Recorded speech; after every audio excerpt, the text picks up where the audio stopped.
reunión se está grabando. Les pido que le den clic en aceptar, en continuar, ya que si le damos clic en la opción negativa, nos sacará. Como indicaciones generales, les pedimos que mantengan su cámara encendida en todo momento a partir de que inicien la exposición. Renombrarse si es posible desde antes de entrar, o si no, ahorita todavía estamos a tiempo, hermanos, es la oportunidad perfecta. Cualquier aviso, cualquier problema técnico, el equipo de comunicaciones estamos al pendiente. Manténganse ahora sí que en contacto con sus coordinadores nos avisan a nosotros cuando ustedes se encuentran en la sala de espera, ya que a partir de este momento activamos la sala de espera. Esto significa que hasta 8:15 estaremos dando ingreso a esta sala. Después de 8:15 ya no estaremos dejando entrar a nadie, aunque se encuentre en sala de espera, a menos que sus coordinadores nos avisen. Otra razón importante por la que les recomendamos y les pedimos renombrarse con su nombre y su comunidad parroquial, ya que a veces, pues en sala de espera está Motorola G5 y mi coordinador me está diciendo, pues es que Lupita de Inmaculada está en la sala, pero no está Lupita, sino Motorola G5. Entonces ahí es donde tenemos a veces una pequeña confusión y no les damos el acceso. Por eso también es súper importante el renombrarse, hermanos.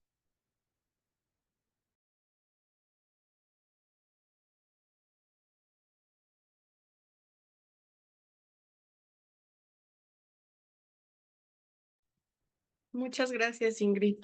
Buenas noches, hermanos. Vamos a iniciar con el tema número 35, los libros sapiensales, Job, Eclesiastes, Eclesiástico y Sabiduría.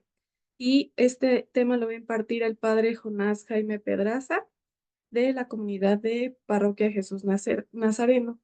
Adelante, padre Jonás.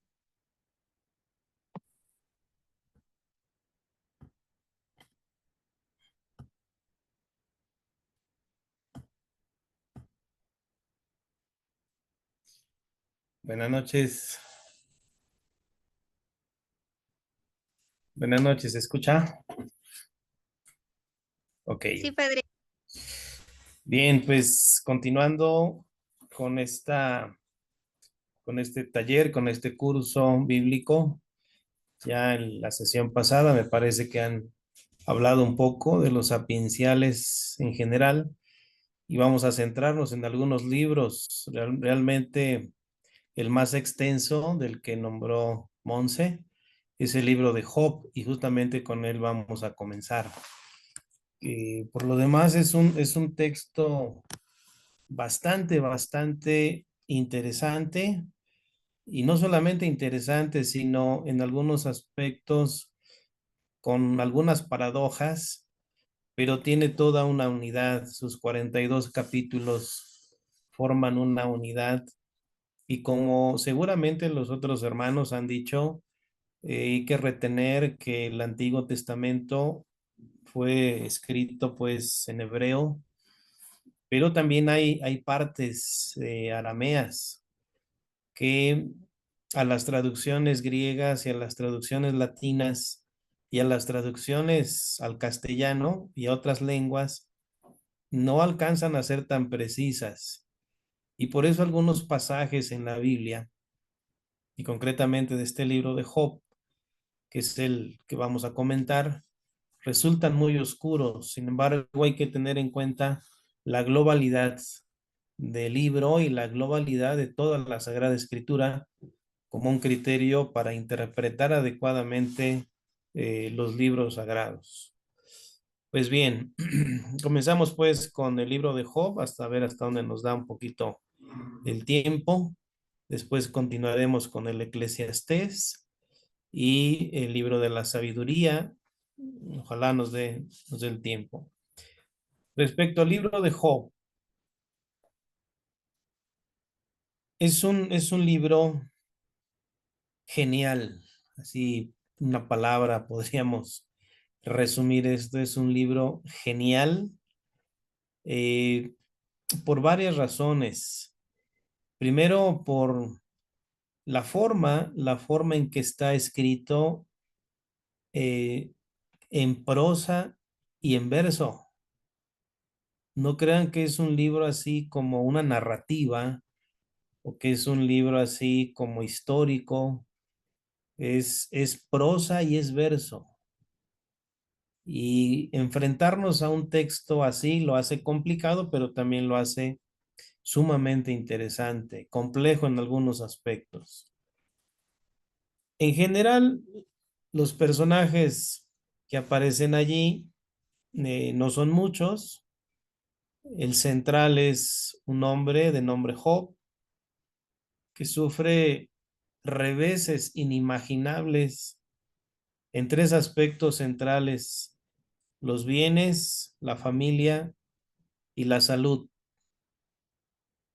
Vean cómo estos aspectos comienzan a ser lesionados así de una forma secuencial, pero lo central está en los diálogos que hace eh, Job con sus amigos, Job con Dios, en las palabras que expresa el Señor y en la conclusión de la obra. De tal manera que la estructura es esta.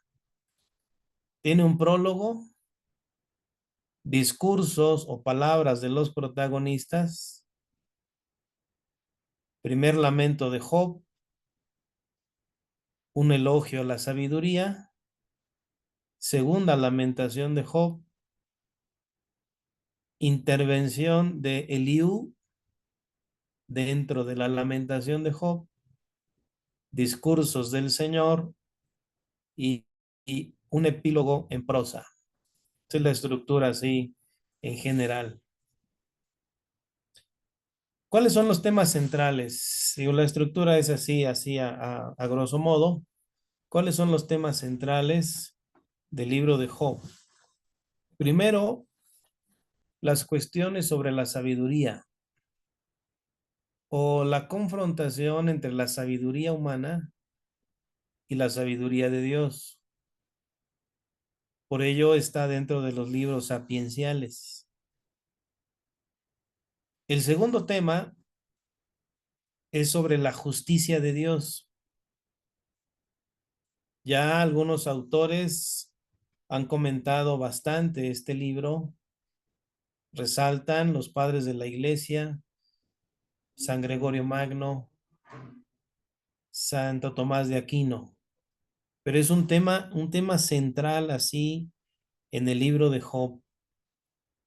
Y es central porque cómo entender la justicia de Dios en la desgracia o en el dolor del inocente. Esta es la cuestión que va a abordar el libro. Otro tercer eje de tema, así muy interesante, es la actitud del hombre ante el dolor. ¿Y cuál ha de ser la actitud humana ante la adversidad? De ahí que Job, según el Papa Gregorio Magno, San Gregorio Magno, sea modelo de paciencia. Y de ahí vienen expresiones como la santa paciencia de Job, pero es una actitud que el libro plantea del hombre ante el dolor. Y un cuarto eje temático es la relación del hombre con Dios. Son así como cuatro aspectos: cuestiones de sabiduría, la justicia de Dios, la actitud del hombre ante el dolor y la relación del hombre con Dios. Vamos inmediatamente a estas cuestiones de sabiduría. ¿Por qué es el libro de Job sapiencial? Justamente porque el libro pone en jaque un dicho común. A los buenos les va mal, perdón, a los buenos les va bien y a los malos les debe de ir mal. Es un razonamiento ingenuo, sin embargo, que en su momento tenía cierta fuerza. Los buenos les va bien porque son bendecidos por Dios. en sus bienes, en su vida, en su salud. Y a los malos les va mal, precisamente porque Dios los castiga. Entonces, el libro de Job pone en jaque esa sabiduría o eso que se decía y expresa lo siguiente: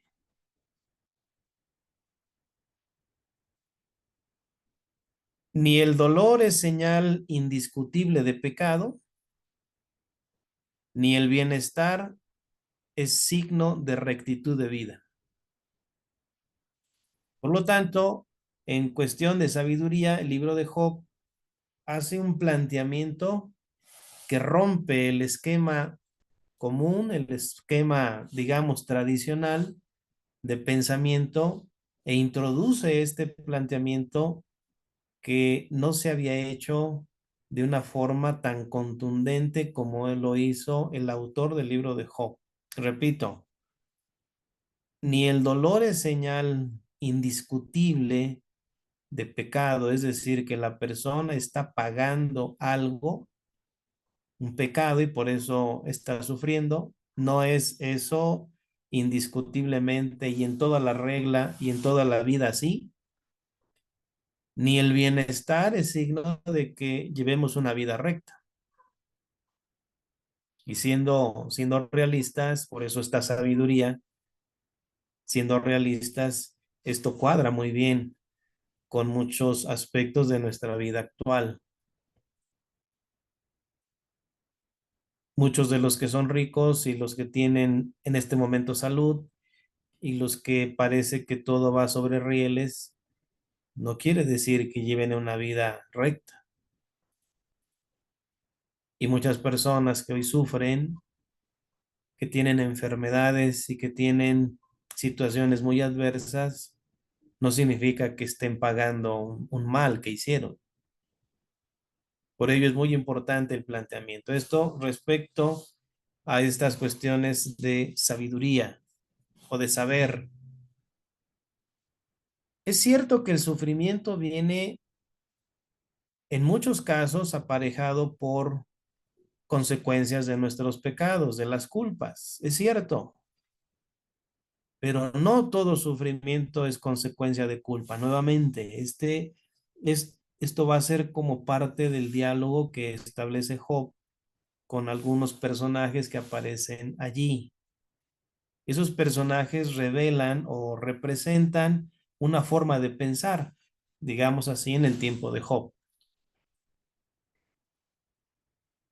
Job apela a Dios porque a pesar de que el sufrimiento de Job es de un hombre inocente, no dice ahí la Sagrada Escritura que Job haya faltado. Sin embargo, el sufrimiento es altísimo.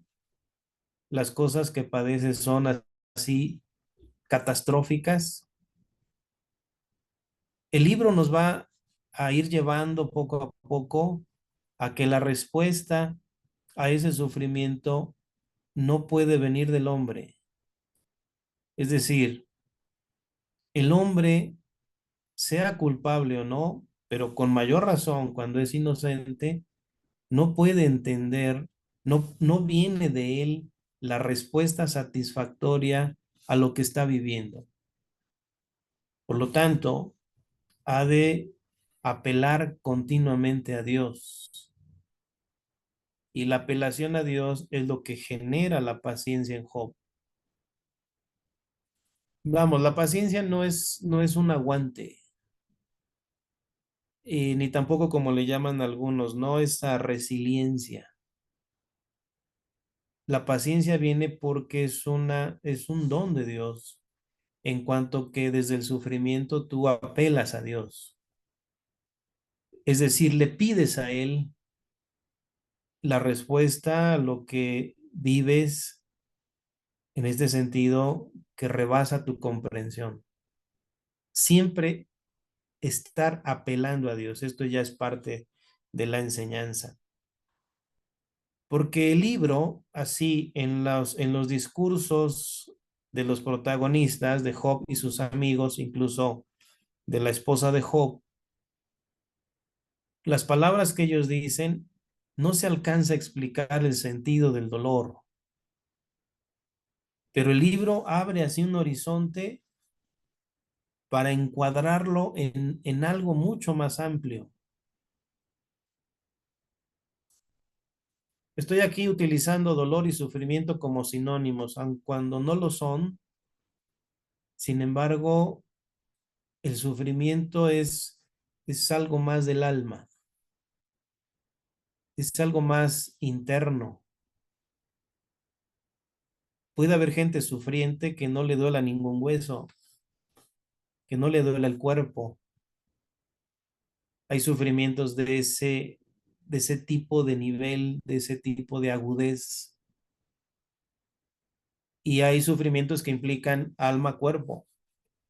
Estoy usando en este momento dolor y sufrimiento como sinónimos. Sin embargo, si quisiéramos profundizar esta realidad humana, sí necesitamos hacer una distinción en cuanto que hay dolores que sí eh, nos hacen lamentar eh, físicamente, pero hay otros sufrimientos que rebasan lo meramente físico.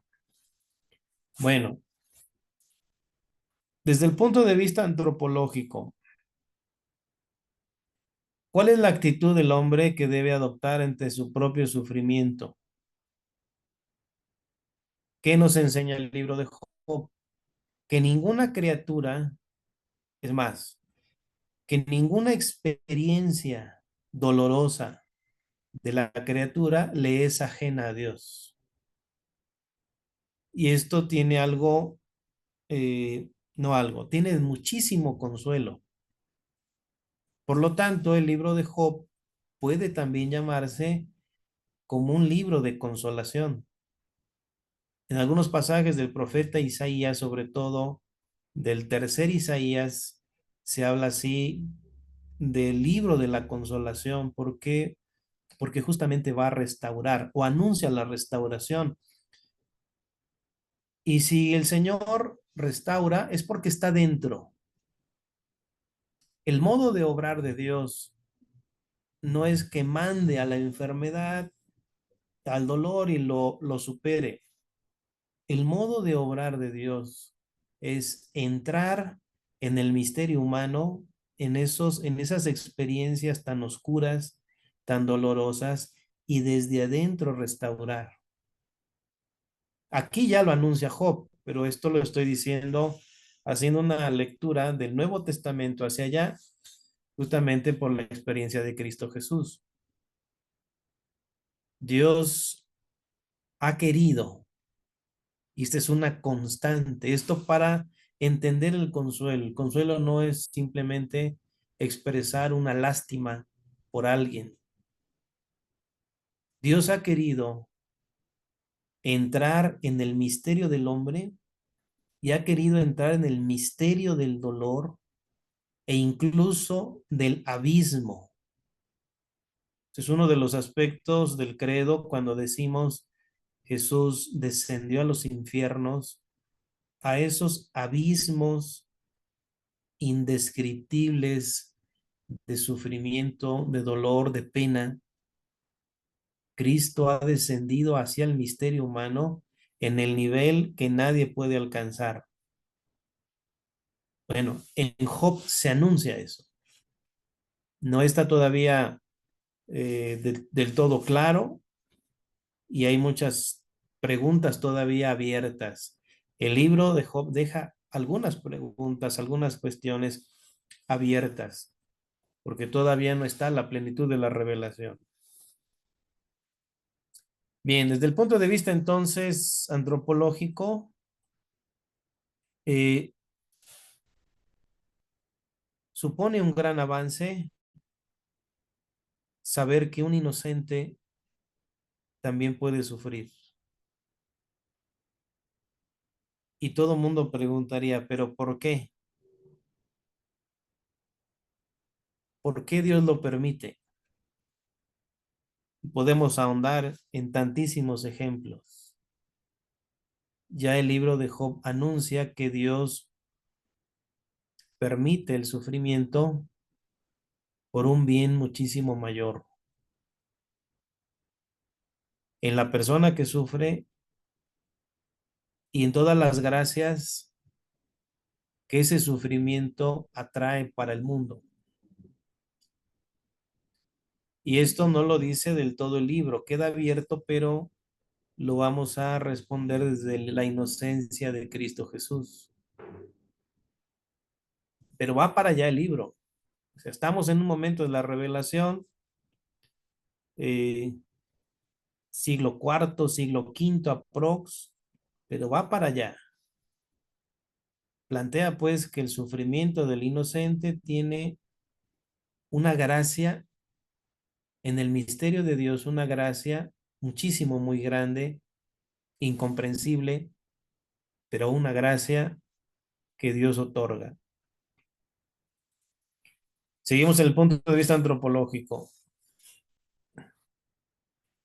Ni la pérdida de la salud, ni la experiencia de soledad o de compañía, ni en la enfermedad o en la salud, cualquier experiencia, el Señor no es ajeno a lo que sucede en cada criatura. Así hay que decirlo, no le es ajeno. Más aún, está dentro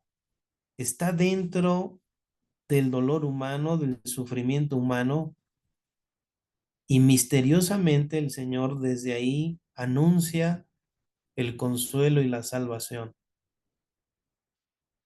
Sin embargo, no podemos ir a ese nivel de comprensión porque el mismo Job llega un momento donde enmudece y donde dice él, he hablado de más.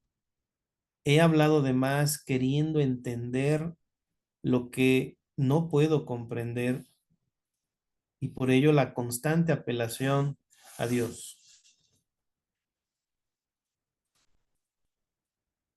Dios cuenta con el hombre. Este es otro aspecto interesante en este aspecto ahora sí antropológico. Dios cuenta con el hombre. ¿Por qué cuenta contigo? Porque Dios apostó por ti. El libro de Job, así comienza un poco la narrativa, aunque no es narrativa, sino prosa, como si presumiera la integridad de su hijo Job. Y lo presume nada más y nada menos que a Satanás. Esa es una manera un poquito analógica de hablar, sin embargo, lo de fondo está aquí. Dios apostó por el hombre porque sabe a quién ha creado y así lo expresa en el libro. Satanás le dice, pues, porque lo has protegido, por eso te bendice, pero quítale lo que le has dado y te va a maldecir en tu propia cara. Este diálogo entre Dios y Satanás, que bueno, es una manera de decir que la prueba del inocente, la prueba del justo, la permite Dios. La prueba de alguien íntegro, la permite Dios. ¿Por qué Dios prueba al justo? ¿Por qué Dios prueba a, a los justos? Para que sepamos que amar a Dios no es por lo que nos ha dado, sino por lo que Dios es.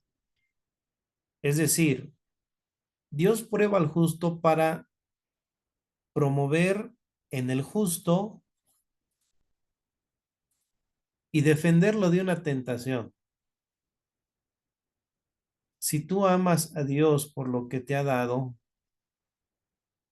cuando ya no lo tengas, entonces sí lo vas a maldecir. Porque te quedas en lo que no es Dios, como decimos, amo el regalo o amo quien me lo dio.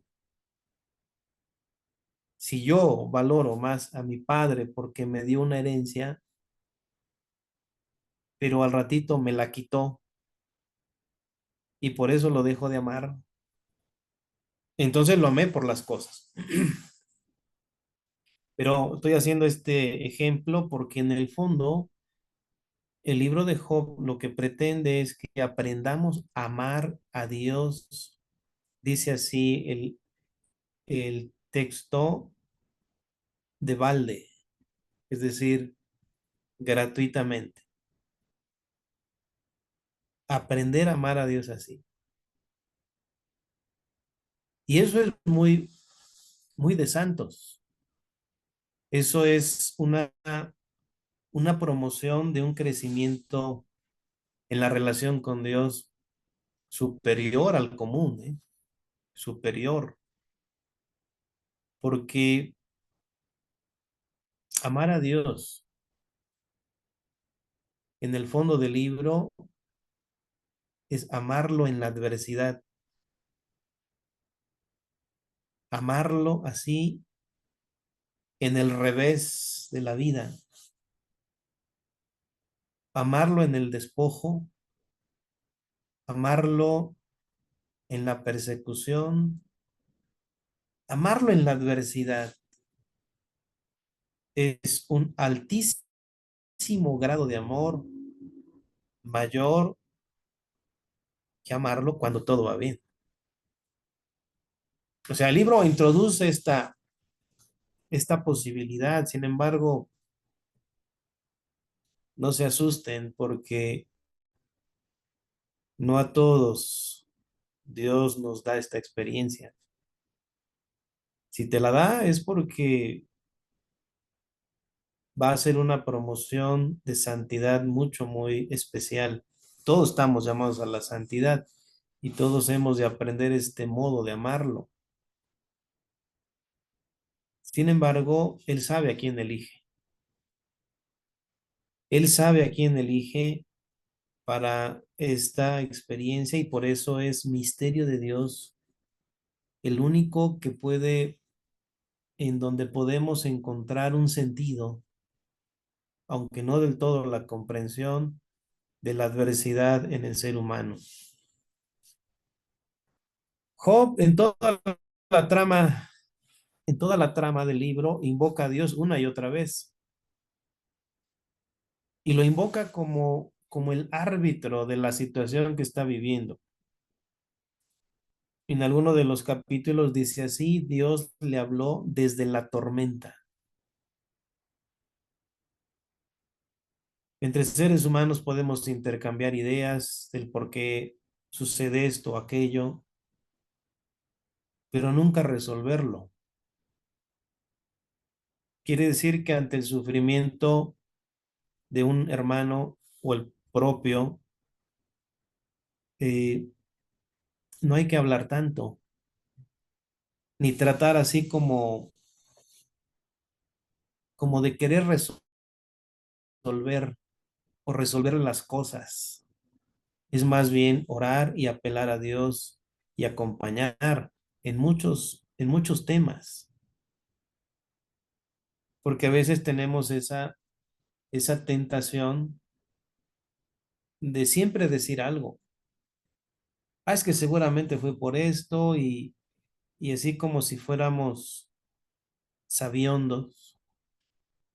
Por ello el libro es sapiencial porque apela a una sabiduría diferente. A veces es mejor callar, pero por respeto,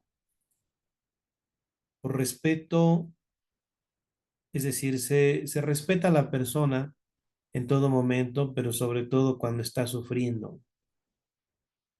Y jamás, jamás decirle a alguien, ya ves, eso te mereces, o qué sé yo, ¿no? Aunque haya tenido culpa, aunque haya tenido así que ver en el mal cuidado de su salud, en la necedad sobre esto, sí podemos apelar y decir, hermano, hermana, atiéndete y cuídate, pero no querer hacerla de juez. Por eso esta referencia continua a Dios es que Job no quiere hacer un juicio porque ni siquiera comprende lo que está sucediendo. En un abrir y cerrar de ojos perdió familia, perdió sus bienes y perdió su salud. Y continuamente decía, yo lo refiero a Dios. Él sabe lo que está pasando y con que lo sepa Él eso me basta. Eso no lo dice el libro, sino trato de extraer esta enseñanza muy, muy importante. No alcanzamos a resolver todo, pero es cierto que en Dios encontraremos siempre consuelo, siempre, porque todo lo sabe y todo lo puede. Y no obstante que todo lo sabe y todo lo puede, ha permitido el dolor y el sufrimiento en nosotros. Lo ha permitido, pero no obstante que entró la muerte al mundo por el pecado humano, aunque Dios permite estas cosas, siempre está previsto un bien mayor y la salvación de sus elegidos. Siempre, esto está previsto. Lo importante es que en el momento de la prueba, sí pedirle a Dios la fuerza para no caer en la tentación. Y en el sufrimiento hay más tentaciones. Y tentaciones que Satanás aprovecha justamente para maldecir, maldecir a Dios o maldecir la vida o maldecir a las personas o maldecir todo, ¿no? Mucha gente no lo dice porque se detiene, pero internamente es cuando más hemos de acompañar y la iglesia en pues ahora sí, en este acompañamiento pastoral a los que sufren de diferentes formas, cómo ha de ser el tacto de la iglesia, el tacto de un agente de pastoral, cómo ha de ser sumamente respetuoso. Y en este valor del acompañamiento, el Señor se hace presente, de suyo está presente. Bien,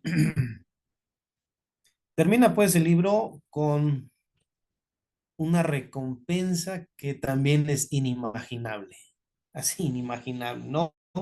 Job es restituido en todo, en familia, en bienes y en larga vida. Pero repito, aquí todavía el libro no tiene la perspectiva de la resurrección. Sin embargo, no es un libro como para hundirse en el pesimismo y es donde más hay que acentuar eh, el espíritu de este libro es justamente en la recompensa o en la retribución de todo lo que este justo, íntegro a los ojos de Dios, en la justicia de Dios, le retribuye. Y ciertamente el dolor intenso, agudísimo, prolongado, en la vida de un justo, en la vida de alguien que ama a Dios, que quiere apelar continuamente a Él, no quedará, como te lo dice el Señor, sin recompensa muchísimo mayor. Ahora bien, no es que Job haya existido, en la realidad esto es un relato teológico, como el libro de Jonás también es un relato teológico, pero lo interesante es la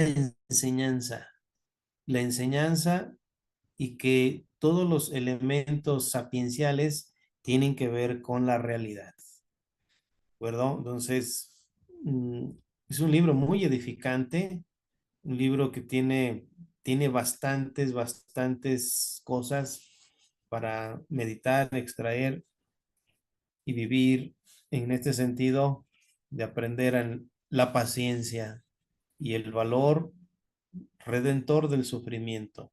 Esto no lo dice el libro, esto lo va a decir eh, muchísimo después, toda la reflexión sobre el sufrimiento de Cristo en la cruz, que tiene un valor redentor. Ustedes pueden ver también el documento del Papa San Juan Pablo II que se llama Salvifici Doloris y justamente aborda el misterio del sufrimiento y sencillamente concluye, tiene un valor redentor. Con todo, hay mucho que abonar todavía. Eclesiastés. Me quedé un poco más de tiempo en Job porque por la extensión del libro y por los temas así tan acuciantes, tan actuales y tan necesarios reflexionar. Por eso le di un poquito más de tiempo. Vamos a ver, Eclesiastés. ¿Por qué dice Eclesiastés y luego Coelet? En sus Biblias aparece así, Coelet y Eclesiastés, porque un nombre es griego y Coelet es hebreo. ¿Qué significa Coelet? Viene de un verbo hebreo que se dice así, cajal, y cajal significa reunión o congregación. Coelet sería así como un participio en la estructura del hebreo, un participio eh, que podría ser la asamblea reunida o el que reúne o la que reúne. No tiene otra connotación, sino Coelet es de alguien que alza la voz y llama la atención de los transeúntes. Imagínense a alguien que está en el mercado y empieza a llamar la atención, hey, vamos a hablar de esto. Por eso se le llama Coelet, porque significa como la voz que congrega y reúne para captar su atención y hablar de ciertos temas. Eso es lo que significa Coelet. Ahora, ¿por qué Eclesiastés? Es del griego, de ahí viene eclesia, y eclesia reproduce el sentido de cajal. Por eso, eclesia es llamar, llamar para congregar, pero eclesia significa llamar desde todos los puntos, vamos a decir así, cardinales, para congregar en una sola asamblea. Por eso la iglesia, hablando así de ese término, significa la comunidad que es llamada para ser congregada. No nos reunimos a título personal, nos reunimos porque somos llamados y la iglesia es llamada. No debe su existencia a sí misma, sino es llamada. Este es el sentido de Eclesiastés, como el que llama o el que congrega, y Coelet, que es el término hebreo. Bien. La primera palabra que expone el autor de Eclesiastés viene nuevamente a confrontar la sabiduría común con la sabiduría divina. Por lo tanto, la estructura es muy simple, sabiduría humana y sabiduría divina. Por una razón muy simple. Este libro, más o menos allí, en el siglo III antes de Cristo, más o menos, pero había demasiada influencia griega. Y recuerden que la cuna de la filosofía, pues, es la cultura griega. Es decir, donde donde comenzaron a surgir corrientes de pensamiento desde los presocráticos, de estos afanes de pensar, de meditar metafísicamente sobre el origen de las cosas, la composición de las cosas, los elementos de las cosas, etcétera, como Anaximandro, Anaxímenes, etcétera. Después viene el genio de Sócrates, con este sesgo antropológico, las preguntas por el actuar humano, las preguntas sobre la libertad. Después viene el genio, pues, de Platón, que recupera, pues, toda la tradición socrática, su maestro. De que viene, pues, el gran Aristóteles, maestro de Alejandro Magno, o educador de Alejandro Magno, que sintetiza. Pero en torno a la Grecia, en el florecimiento del helenismo, había muchos intentos de conocer esto, un florecimiento cultural muy importante. Citamos también ahí el origen de la medicina en cuanto a conocimiento de la enfermedad por sus causas y no solamente la atribución a los dioses. Tiene toda esta revolución del saber. Pues bueno, el autor del Coelet comienza diciendo esto: vanidad de vanidades. Es muy intuitivo, así el objetivo del autor, porque eh, quiere que las personas, sus oyentes, busquen una sabiduría basada en el temor de Dios. Y esa será la segunda parte. Pero por eso dice, todo es vanidad. ¿Por qué? ¿Por qué todo es vanidad? Porque bajo el sol encontramos corrupción, bajo el sol encontramos que un reino destrona a otro, bajo el sol encontramos que todo nace, crece, se reproduce y muere, bajo el sol encontramos los mismos temperamentos de los hombres antiguos, los medievales y demás. Y dice Coelet, para qué tanto afán de explicar las cosas si sabemos que tanto en los tiempos antiguos como en los de ahora, el ser humano es el mismo inconsistente, el mismo falible, el mismo que tantea, que araña, que a veces sabe y a veces no, hierra, etcétera. Entonces, es una afirmación que no induce al pesimismo. Hay unos autores que hablaron del pesimismo del Eclesiastés, como diciendo, pues si todo es vanidad, ¿para qué me esfuerzo? ¿Para qué me esmero? ¿Para qué voy a la escuela? ¿Para qué aprendo? ¿Para qué trato de cultivarme? ¿Para qué saber esto y aquello si a fin de cuentas no voy a resolver gran cosa? No, todo tiene una intención y es justamente que esta percepción de lo cíclico, de la naturaleza, no hay novedad, no hay nada nuevo, y querer explicar lo que siempre está así en cíclico es una tarea vana, según el autor. Carece de sentido todo lo que es cíclico. La única sabiduría que aclara ahora sí el sentido del tiempo es la sabiduría basada en el temor de Dios. Por lo tanto, hermanos, tenemos que aquí debatir, de tratar de establecer bien la postura bíblica sobre el tiempo. El tiempo bíblicamente tiene un inicio, una madurez y una consumación.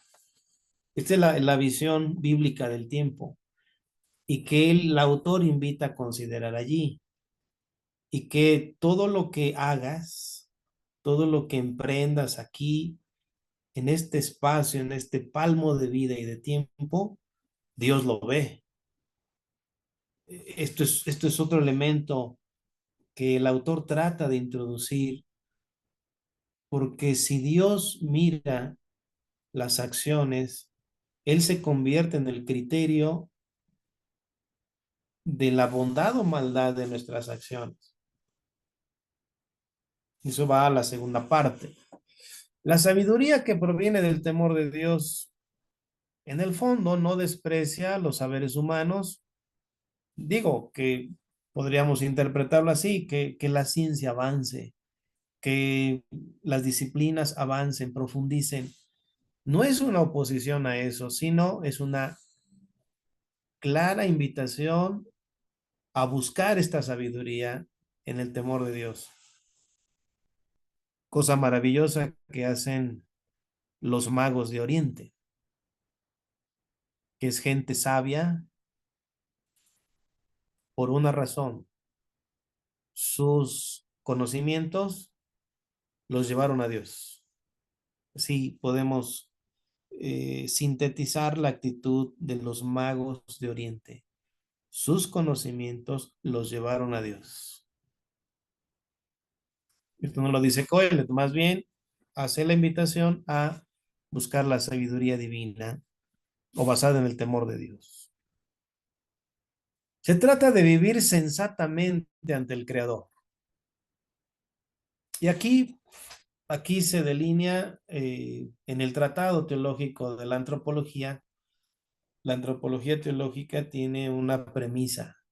¿Cuál es la premisa? Que el hombre está ante Dios.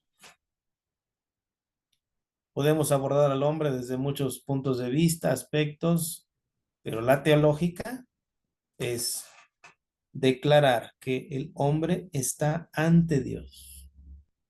Lo niegue o lo afirme, lo crea o no lo crea, estamos ante Dios. Por lo tanto, Él es lo que brinda la sensatez al humano, a quien quiere hacerse sabio, que entienda, basta con eso, que entienda que estamos ante Dios.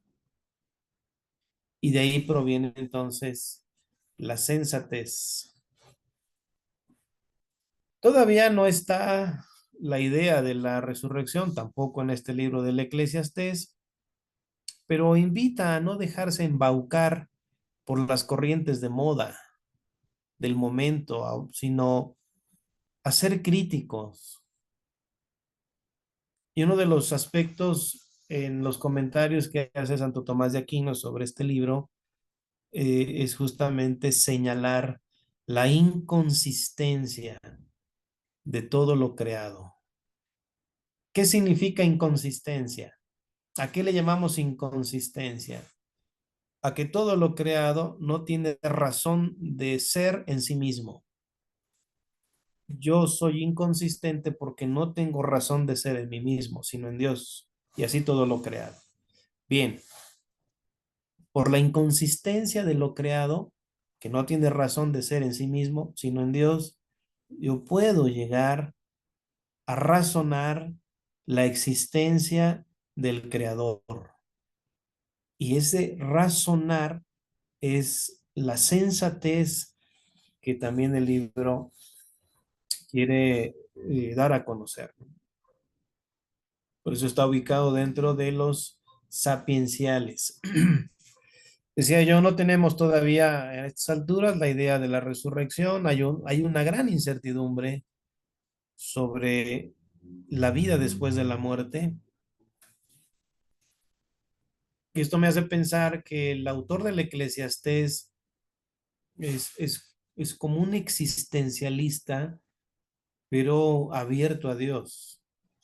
Hay existencialismos cerrados, como el de autores contemporáneos, como el John Paul Sartre, como el de Martin Heidegger y otros autores que hablan de la existencia en su valía, en sus posibilidades, sus alcances, pero a fin de cuentas, con la muerte termina todo. Eclesiastés tampoco tiene una idea clara de, de la vida después de la muerte. Por lo tanto, este es uno de los aspectos también de la vanidad, o más bien de señalar la precariedad humana y abrirnos a una relación con Dios trascendente a todo lo que humanamente experimentamos. Falta mucho para que se redacte el libro de Daniel y los Macabeos. Este libro queda todavía en esa perspectiva. Sin embargo, ¿cuál es el valor? El valor es justamente el temor de Dios, o estoy desarrollando mi tiempo, mi vida frente a Dios, al cual he de temer para ser sabio. No sé lo que venga después de mi muerte. Lo que sí sé es que en este tiempo yo tengo la oportunidad de obrar rectamente, sensatamente, vivir sensatamente, porque estoy desarrollándome frente a Dios. Bien, es un libro un poco más pequeño, tiene 12 capítulos, muy breves. Lo importante es tener este criterio de lectura. Decimos algunas cosas sobre la sabiduría y nos da un poco de tiempo, y entrar, si hay posibilidad, al eclesiástico.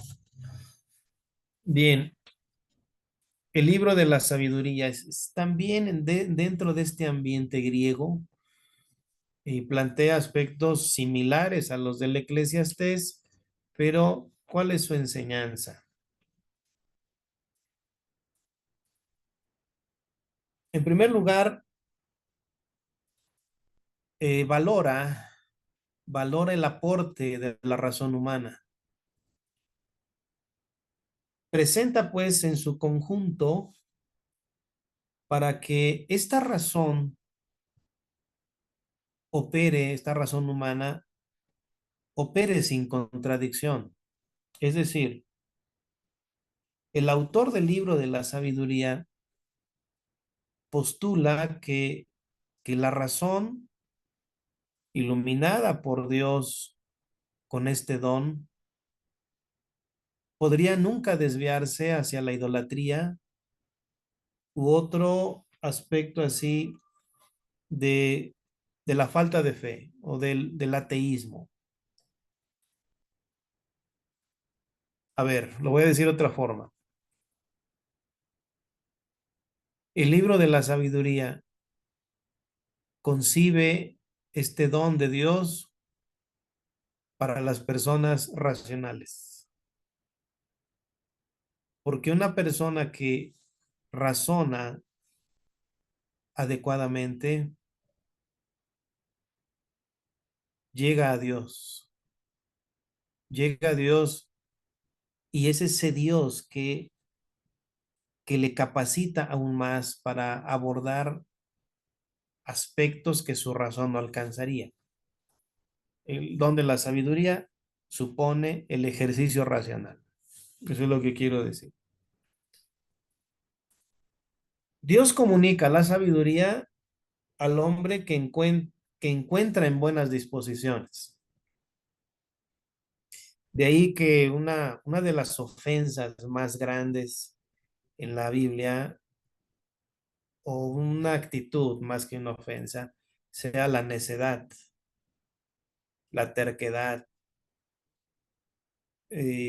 Lo contrario, la necedad es el hombre sabio. Bueno, porque tuvo buena disposición. Y de reconocer que la sabiduría divina gobierna el entero universo y guía la conducta humana. Aquí hay un aspecto también de cierto debate con la filosofía griega, justamente porque los cosmólogos griegos hablaban de un logos ordenador del universo. El autor del libro dice, pues ese logos ordenador es la sabiduría de Dios. Y el autor casi le da así como cualidades, como personificándola, dándole cualidades de persona a la sabiduría. Todavía no tenemos la revelación de las personas divinas, pero el libro da estas impresiones de estar hablando de alguien. La sabiduría es alguien, no algo. Y esto plantea pues un avance importante en la revelación. Si la sabiduría de Dios gobierna el universo y si hay disposición en la conducta humana, esto nos da la idea de la providencia. El gobierno de Dios se llama providencia sobre todas las criaturas, sobre la vida y sobre la muerte. Aquí sí plantea ya el tema de la retribución. Recuerden que leemos un pasaje el 2 de noviembre del libro de la sabiduría. Las almas de los justos están en las manos de Dios y no les alcanzará ningún tormento. Y no solamente eso, sino Dios retribuirá la justicia con la cual hayamos vivido. Esto ya lo plantea el libro de una manera mucho más clara que Eclesiastés.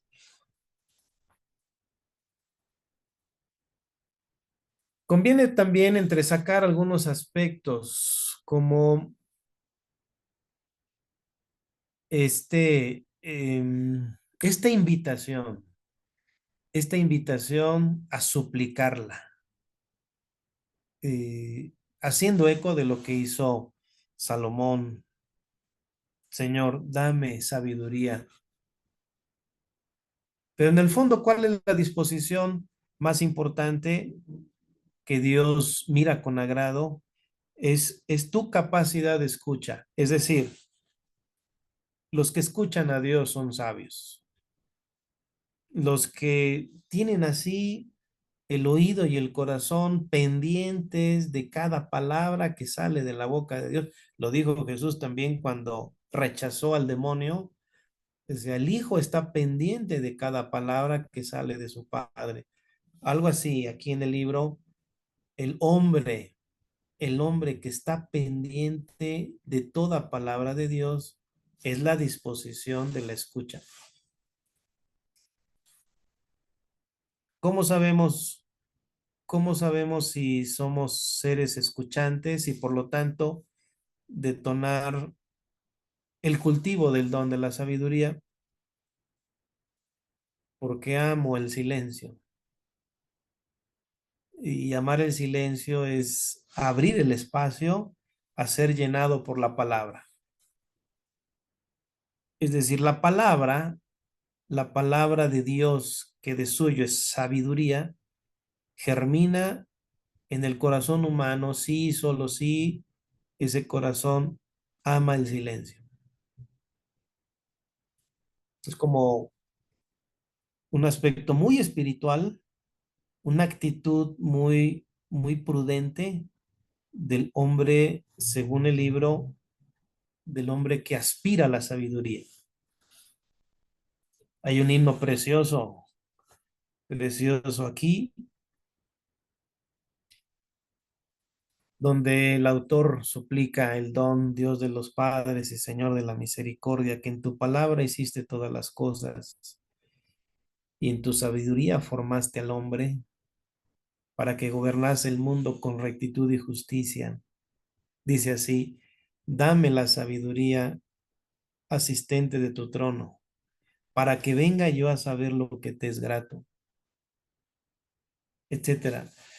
Pero miren cómo esta petición, esta oración, esta súplica es para agradar a Dios. Y aquí viene otro matiz así espiritual. Si tú buscas agradar a Dios y buscamos agradar a Dios, eso es eh, la actitud del hombre sabio, agradar a Dios. No el que sabe mucho, sino el que le agrada con la vida. Por lo tanto, lo que llevamos dicho, todo tiene repercusión en la vida humana, todo tiene repercusión en la forma como te sitúas ante Dios todo tiene repercusión en la manera como reaccionamos ante la adversidad, etcétera, etcétera. Bueno, el libro de la sabiduría no es un libro extenso. Pueden ver en sus Biblias, tiene 19 capítulos. Hay muchos temas, repito, que mm, requeriríamos mucho tiempo para ahondarlos, pero por lo menos estos criterios los podemos tener ahí como muy a la mano. Vamos al último, al eclesiástico.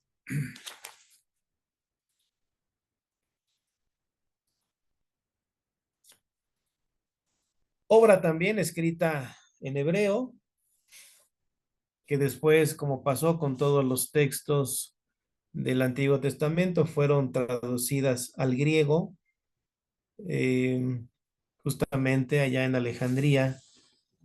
Esta traducción, repito, este tema de las traducciones siempre hay imprecisiones y no alcanza a veces el griego a manifestar la intencionalidad del hebreo o bien del arameo.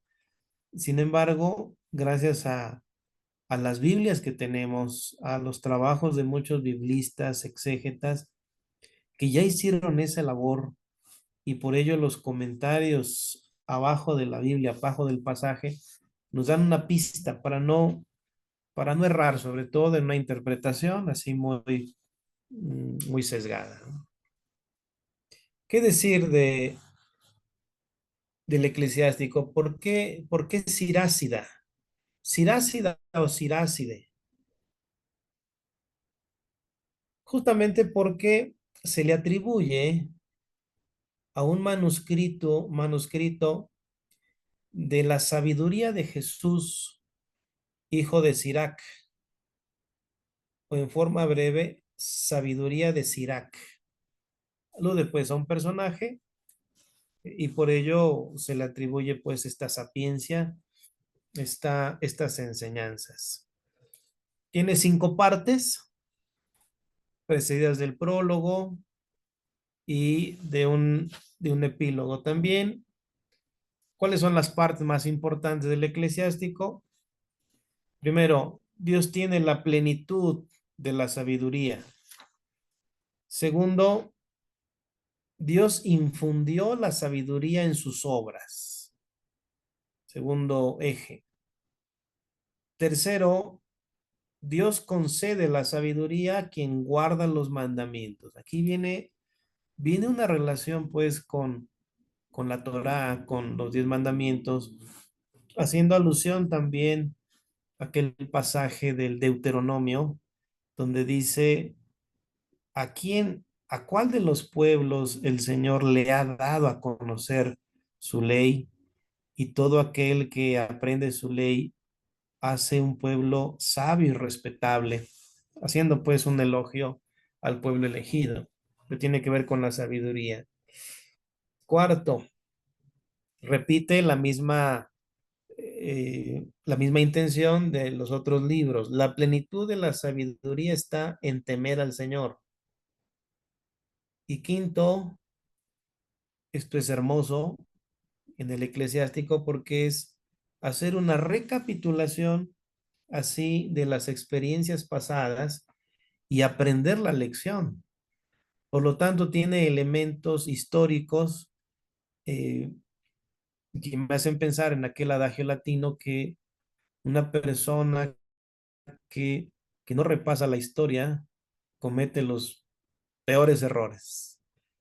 O quien no aprende historia, dice así, está condenado a repetir los mismos errores de los antepasados. Aquí el libro hace pues una remembranza de las experiencias más difíciles de Israel, pero para extraer lecciones. Y recuerden lo que pasó acá, lo que pasó allá, cómo Dios los hizo probar el crisol, por el pecado pasó esto, entre las situaciones de la idolatría y cómo Dios purifica, en fin. Y concluye pues con un epílogo un himno de acción de gracias y un poema sobre la búsqueda de la sabiduría. Eclesiástico también es un poco extenso, son 51 capítulos y, y también tiene bastante que enseñarnos. Sencillamente para ir concluyendo y dar paso pues a la retroalimentación. Eclesiástico tiene una multitud de máximas sapienciales. Es otra forma de presentar la sabiduría, así como en frases cortas, pero muy densas, muy profundas. Aunque también tiene pasajes de narración, como he dicho, de historia, de recopilación de los pasajes más importantes del pueblo. También el libro del Eclesiástico hace un vínculo muy interesante entre razón y fe. Dicho de otra forma, la teología es una articulación entre razón y fe. Y esa articulación entre razón y fe tiene como base la revelación y tiene como base también el ejercicio humano de la razón. Revelación y razón son así como el cómo hacer teología. Bueno, aquí hay algunos atisbos sobre eso. El eclesiástico trata de llegar a las cosas de máximo valor, pero siempre contempladas a la luz de la sabiduría divina. Ahora, el eclesiástico así lo dice muy claramente, la sabiduría se comunica, porque un don es una comunicación de Dios. Repito, no es algo, sino la acción de Dios en un corazón dispuesto, una comunicación, una comunicación de Dios. Repite también lo mismo, es el temor del Señor. ¿Y qué significa el temor del Señor? Sencillamente reconocer su trascendencia, pero también reconocer su inmanencia. ¿Qué quiere decir la trascendencia? Que no puedo abarcar, no podemos abarcar la incomprensibilidad divina y sin embargo está con nosotros. Esa es la inmanencia que reside en nosotros. De ahí que el Emmanuel sea la concretización de esa inmanencia que es el Dios con nosotros. Hay aspectos también que son comunes a los sapienciales. Quizá aquí lo más interesante de Siráside, perdón, es esa vinculación con los mandamientos divinos y esa vinculación entre razón y fe. Pero todos estos aspectos para guiar la conducta humana. Pues bueno, como ven, hay elementos comunes, hay elementos que distinguen a cada libro, hay momentos pues en el avance de la revelación, con todo el conjunto de los libros sapienciales realmente nos brindan muchísima luz y muchísimo consuelo, sobre todo porque el don de la sabiduría que decimos viene con el Espíritu Santo, nos viene a complementar toda la riqueza de dones que vienen justamente con el don máximo que es el don del Espíritu, pero sobre todo para agradar a Dios. Bueno, aquí podríamos cerrar este segmento y damos paso pues a algún comentario, alguna retroalimentación o alguna otra cosa.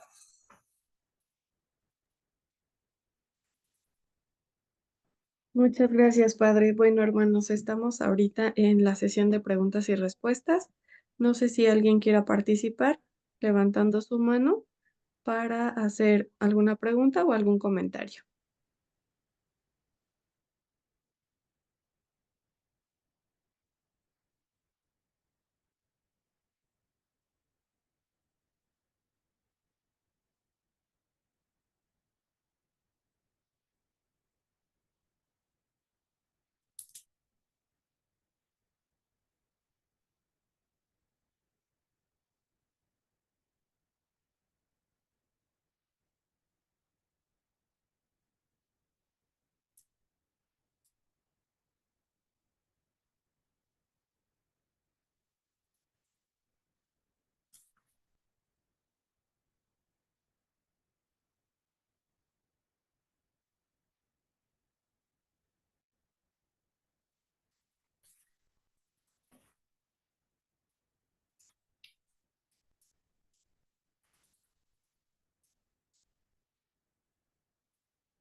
Bueno, creo que nada más aquí, padre, en el chat tenemos una pregunta que dice, que si el don del espíritu es el amor. Él es amor. Eh, Así hay que entenderlo, un amor persona, y eso es lo que le llamamos la caridad infusa, como una virtud teologal. Cuando somos bautizados, cuando recibimos el sacramento del bautismo y la confirmación, son personas las que llegan a la vida,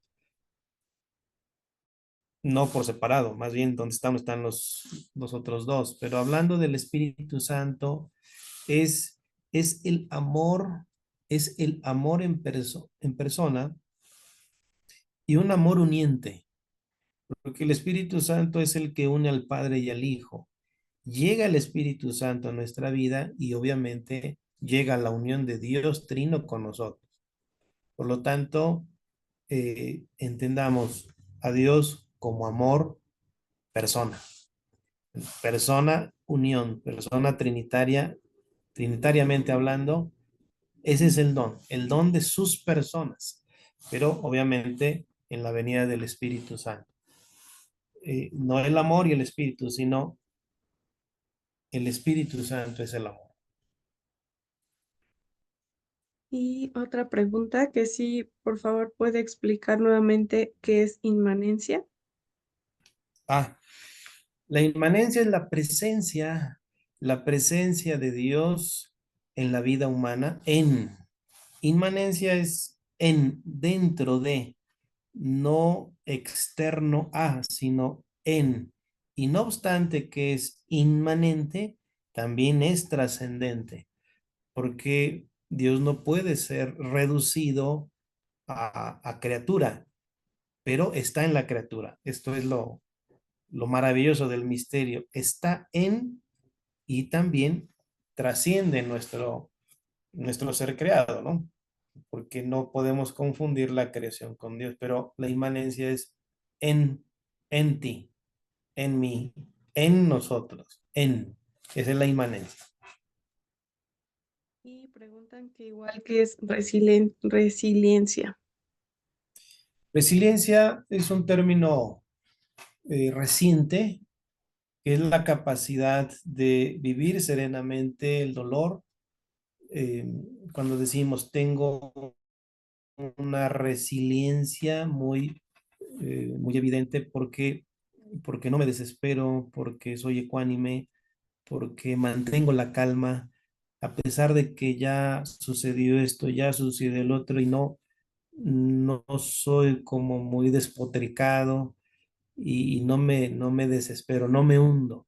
Bueno, esa es una capacidad humana que puede haber en algunas personas. Lo que yo decía que la paciencia no es justamente esa descripción desde el punto de vista psicológico, sino la paciencia de Dios, en nosotros, con nosotros, en medio de nuestro dolor. Por ello es la diferencia. Sin embargo, podemos empatar en algunos aspectos.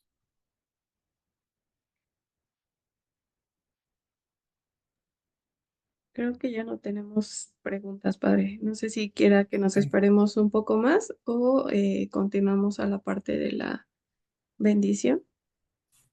Bueno, pues gracias a todos. Dios los bendiga. Sigan adelante con este curso bíblico. Nos ayuda a todos, tanto a padres como a feligreses, porque nos hace recordar nuestras lecciones. Y Dios los bendiga a todos. Si quieren, le damos la bendición o van a hacer otra cosa.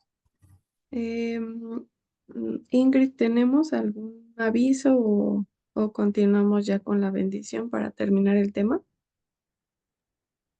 No, no hay avisos. Ok, y entonces, Perfecto. padre, si por favor nos puede ayudar con la bendición. El Señor esté con ustedes. Y la bendición de Dios Todopoderoso, del Padre, del Hijo y del Espíritu Santo les acompañe siempre. Amén. Gracias, Ingrid. Gracias, Mon. Gracias a todos. Dios les bendiga. Muchas gracias, padre. Buen descanso, hermanos. Gracias por todo. Hasta mañana.